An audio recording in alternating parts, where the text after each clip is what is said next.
مداربہ دو یا دو سے زیادہ لوگوں کے درمیان شراکت داری کا ایک معاہدہ ہے جس کے تحت ایک پارٹنر فنڈز فراہم کرتا ہے اور دوسرا پارٹنر فنڈز مینیج کرتا ہے۔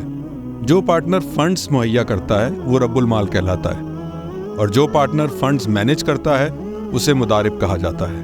اس شراکت داری سے حاصل ہونے والا نفع دونوں کے درمیان متفقہ تناسب سے بانٹ دیا جاتا ہے اور نقصان اگر مدارب کی غفلت یا کوتاہی سے نہ ہوا ہو تو تمام مالی خسارہ رب المال کو برداشت کرنا پڑتا ہے، جبکہ مدارب کا خسارہ سروس اور متوقع منافع کھونے کی صورت میں ہوتا ہے۔ مدارب شرعی اعتبار سے رب المال کا وکیل ہے اور رب المال کو یہ حق حاصل ہے کہ وہ مدارب کی سرمایہ کاری کی سرگرمیوں کو مخصوص جگہ، منصوبے اور رقم تک محدود رکھے۔ اس قسم کے انتظام کو مداربہ مقیدہ کہا جاتا ہے اور جہاں اس طرح کی پابندی نہ لگائی جائے اسے مداربہ مطلقہ کہتے ہیں۔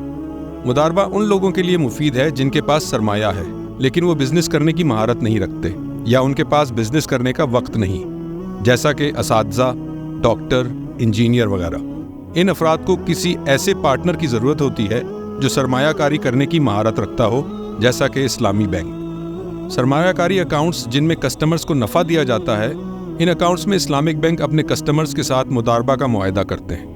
اسلامی اصولوں کے مطابق قرض کے معاملے میں کسی قسم کا نفع یا فائدہ پہنچایا نہیں جا سکتا، اس لیے اسلامک بینک سیونگ اکاؤنٹ میں قرض کے برعکس شراکت داری مداربہ کی بنیاد پر ڈپازٹ وصول کرتے ہیں۔ یوں اسلامک بینک میں کرنٹ اکاؤنٹ اور سیونگ اکاؤنٹ کی شرعی نوعیت کنونشنل بینکوں سے مختلف ہوتی ہے۔ کنونشنل بینکنگ میں سیونگ ڈپازٹ شرح سود کی بنیاد پر آفر کیے جاتے ہیں اور بینک کسٹمرز کے ڈپازٹ پر طے شدہ سود ادا کرتا ہے، جبکہ اسلامک بینک ماہانہ بنیاد پر تجارت سے ہونے والا حقیقی نفع میں سے طے شدہ حصہ کسٹمرز کو ادا کرتا ہے۔ اس اعتبار سے کنونشنل سیونگ ڈپازٹ اور اسلامک سیونگ ڈپازٹ میں دو بنیادی فرق ہیں۔ اسلامک بینک کسٹمرز کے ڈپازٹ کو شریعت کے مطابق جائز کاروبار میں لگاتا ہے، جبکہ کنونشنل بینک جائز ناجائز کا خیال رکھنا ضروری نہیں سمجھتا۔ نمبر 2، اسلامک بینک کاروباری سرگرمیوں سے حاصل ہونے والا حقیقی منافع کسٹمرز میں تقسیم کرتا ہے، جبکہ کنونشنل بینک کسٹمرز کو ڈپازٹ پر سود کی صورت میں طے شدہ رقم واپس کرتا ہے۔